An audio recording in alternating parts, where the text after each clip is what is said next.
সালাম আলাইকুম গাইস।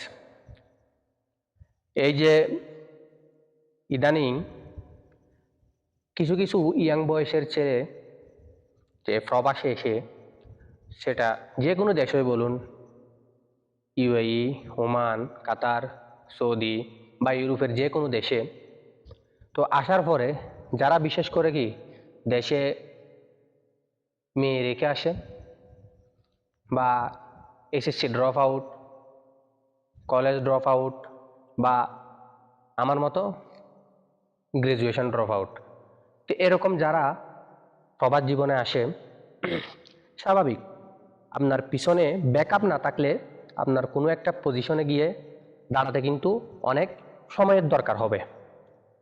2 বছর 3 বছর আস্তে ধীরে কষ্ট করার পরে সবার তো আর সেম ভালো কপাল নিয়ে আসে না। আসার সাথে সাথে ভালো কোনো চাকরি পেয়ে গেল, ভালো কোনো পজিশনে কাটা হয়ে গেল, মাস শেষে লাখ টাকা বেতন আসতেছে, এরকম কিন্তু সবার বিষয়ে কিন্তু সবার ক্ষেত্রে কিন্তু হয় না। 100-এর মধ্যে আপনি 2-4 জনের, 5 জনের, 10 জনের, 20 জনের এরকম পাবেন, কিন্তু বাকিদের সবারই কিন্তু স্ট্রাগল করতে হয়। বিশেষ করে যাদের পিছনে কেউ নাই, ভাই, বাবা, মামা কেউ থাকে না, তাদের কিন্তু স্ট্রাগল করে কিন্তু উপরে উঠতে কিন্তু অনেক কষ্ট হয় বা একটা ভালো কোনো পজিশনে গিয়ে কাটা হতে। সবার জীবনের কথা বলতেছি। তো এরই মধ্যে 2-1 বছর কষ্ট করে টায়ার্ড হয়ে এই ছেলেগুলা, এই অল্প বয়সের ছেলেগুলা স্ট্যাটাস দেখি যে বিদেশ না আসলে ভালো হতো, দেশে থাকলে ভালো হতো, দেশে অনেক ভালো ছিলাম, এখানে আসি কি করতেছি। আরে ভাই, দেশে তুই কি বালছিরে উল্টায় ফেলতি যে দেশে মনে করেন কি তোর না আছে এসএসসি সার্টিফিকেট, না আছে এসএসসি সার্টিফিকেট, না আছে কলেজের সার্টিফিকেট, তুই ওই সময়টার মধ্যে তুই কি করতি দেশে? রাজমিস্ত্রির কাজ করতি, নাকি কোনো এসআর এর কোনো ডেলিভারি কাজ করতি মাসে 10,000 টাকা, 12,000 টাকা? এখানে তো ন্যূনতম মানুষ 100 Real, 150 Real, 80 Real, 90 Real, 100 Real তো কামাই। অন্তত বাংলাদেশের 25-30 হাজার টাকা তো হয় অনেক কষ্ট করার পরও। যারা ডেলি কাজ করে কষ্ট করলেও মাস শেষে একটা তো মিনিমাম একটা অ্যামাউন্ট আসতেছে। দেশে কি বাল করে উল্টাই ফেলতেছে তুমি? নাকি তুমি 10 লাখ টাকা ঘুষ দিয়ে সরকারি চাকরি করতা? তো সরকারি চাকরি করার জন্য তোমার কি কোনো সার্টিফিকেট আছে?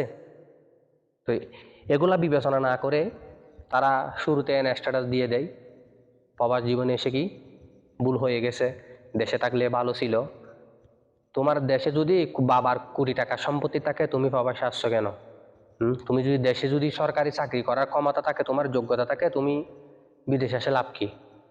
বিদেশে আসলে যে কষ্ট করতে হবে, সেটা আমাদের বাপ দাদার আমল থেকে কি বলা আছে। সেটা সবাই স্বর্ণের সামনে নিয়ে আসে নাই। ভাই, বড় ভাই, বাপ, যে এরকম কেউ নাই যে ব্যবসা বাণিজ্য খাড়া করে রাখছে। 100-এর মধ্যে 5 জনের কিন্তু এরকম আছে যে, বাকি আপনি সবার ক্ষেত্রে দেখবেন অনেক কষ্ট করে একটা ভালো চাকরি পাইছে, অনেক কষ্ট করে কোনো কাজ শিখতে শিখতে মিস্ত্রি হয়েছে, অনেক এক দোকানে চাকরি করতে করতে সে একটা দোকানের মালিক হয়েছে। তো এই কোনো কোম্পানিতে অল্প বেতনের চাকরিতে ঢুকে কাজ করতে করতে করতে এক সময় গিয়ে সে একটা বিগ অ্যামাউন্টের জব পজিশনে গিয়ে সে কাটা হয়েছে।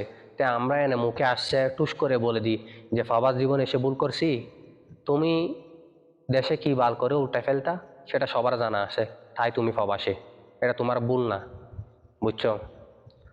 তো এই কিছু কিছু স্ট্যাটাস দেখলে মাঝে মধ্যে খুব খারাপ লাগে। তো এই বিষয়টা থেকে এই কথাগুলা বলা, কারো যদি গায়ে লাগে অবশ্যই ক্ষমার চোখে দেখবেন। আজকের ভিডিও এতটুকুই, দেখা হবে নতুন কোনো ভিডিওতে। সালামু আলাইকুম রহমতুল্লাহ।